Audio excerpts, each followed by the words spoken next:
आपण कपडे चपला काय बाई लागते संसाराला? मग ते समजा घेऊन ये की त्यात अवघड काय? अरे आणू कशा ठेवू कशा?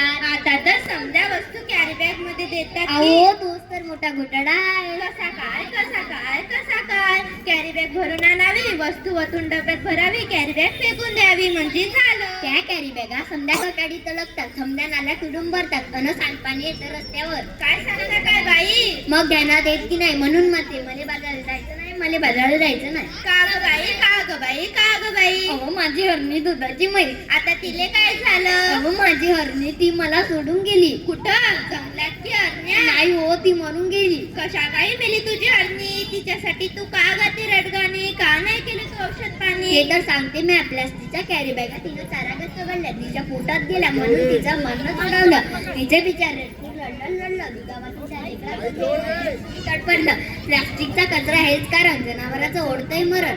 म्हणून म्हणते मला बाजाराला जायचं नाही, मला बाजाराला जायचं नाही. त्यापेक्षा मी आज सांगतो तसं कर. त्यापेक्षा मी आज सांगतो तसं कर. समजा लोकांना उपदेश कर. ते हो काय? वापरू पिशवी कापडाची आणि कागदाची, काळजी घेऊ वसुंधरेची. आता तरी बाजारात जाशील की नाही?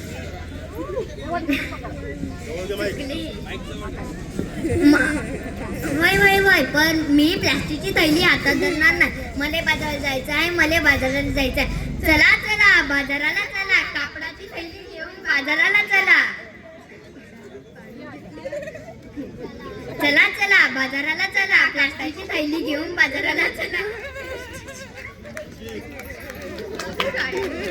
म्हणून म्हणते मित्रांनो, प्लास्टिक वापरणं टाळा आणि कापडाची थैली वापरा. कारण आपण जर प्लास्टिकची थैली वापरली तर जनावरांच्या पोटात जातात, समजा नाल्यात उडून भरतात आणि सांडपाणी येतं रस्त्यावर आणि रोग येतात. म्हणून म्हणते कापडाची थैली वापरा.